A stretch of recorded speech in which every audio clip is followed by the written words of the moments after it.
Hi friends, இது ஜெசி rights. ஒருத்தருடைய மகனுக்கு வந்து அவர் வேலை தேடிக்கிட்டு இருந்தார். ஏன்னா அவருடைய வேலை போயிடும் போல் இருந்தது. ஆகையினால அவர் என்ன நினச்சார், மகன் வேலைக்கு போயிட்டான்னாக்கா கொஞ்சம் நம்மளோட பிரச்சனைகளை சால்வ் பண்ணிக்கலாம் அப்படின்னு சொல்லி. ஆனால் மகன் வந்து அவனுக்குன்னு நிறைய எக்ஸ்பெக்டேஷன்ஸ் வச்சுருந்தான். ஆகையினால அவன் வந்து எந்த வேலைக்கும் போகிறதுக்கு ரெடியாக இல்லை. அவன் இன்டர்வியூ அட்டெண்ட் பண்ணுறான். பட் சில வேலைகள் அவனுக்கு கிடைச்சாலும் அவன் அதுக்கு போகலை. இந்த வேலையெல்லாம் வேண்டாம். இது மாதிரி வேலையெல்லாம் செஞ்சான்னா காலம் பூரா இப்படியே நான் இருந்துருவேன். அப்படின்னு சொல்லிட்டு திரும்ப திரும்ப வீட்ல சும்மாவே இருந்தான். கடைசியில ஒரு நாள் அப்பாவுக்கு வேலை போயிடுச்சு. அவர் ஏற்கனவே அத எதிர்பார்த்து தான் இருந்தாரு. அதனால அவர் ஃப்ரெண்டு கிட்ட சொல்லி, அவன் மகனுக்கு ஒரு வேலை ரெடி பண்ணிட்டு இவன்கிட்ட வந்து சொல்லிட்டாரு, "எப்பா எனக்கு வேலை இல்ல. இனிமே சம்பளம் கிடையாது. நான் வேலை செஞ்சது பிரைவேட்டு. ஆகையினால எனக்கு பென்ஷனும் கிடையாது. நீ கண்டிப்பா வேலைக்கு போய் ஆகணும். நீ இவர போய் பாரு" அப்படின்னு அனுப்பி விட்டுட்டாரு. இவன் அங்க போனவன், அவங்க ஃப்ரெண்டு வந்து அவர் என்ன சொல்லியிருக்காரு, "எப்பா உன்னுடைய தகுதிக்கு ஏத்த மாதிரி ஒரு வேலை இப்ப இல்ல. ஆனா உங்களுக்கு ஃபினான்ஷியல் ஸ்ட்ரெஸ் இருக்குங்கிறதுனால, இப்போதைக்கு என்கிட்ட இருக்கிற இன்னொரு பொசிஷன்ல நீ சேர்ந்துக்கோ. ஒரு 6 மாசம், 1 வருஷம் ஆகும்போது, உனக்கு வேற ஒரு பிளேஸ்மெண்ட்ட நான் பார்க்குறேன்." அப்படின்னு அவர் சொன்னாரு.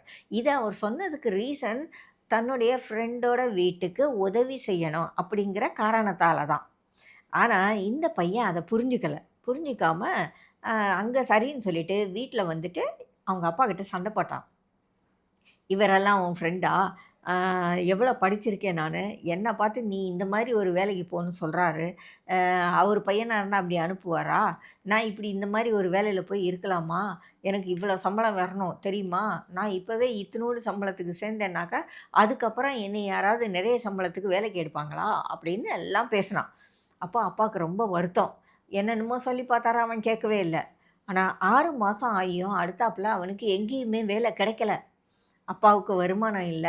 அம்மா மட்டும் சின்ன வேலை செஞ்சுக்கிட்டு இருந்தாங்க.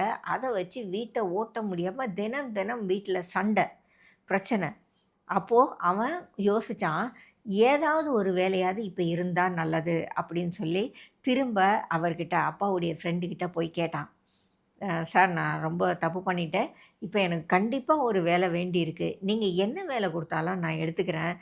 அன்னைக்கு வந்து நான் உங்ககிட்ட அப்படி பேசிட்டேன். ரொம்ப சாரி அப்படின்னு பேசினான்.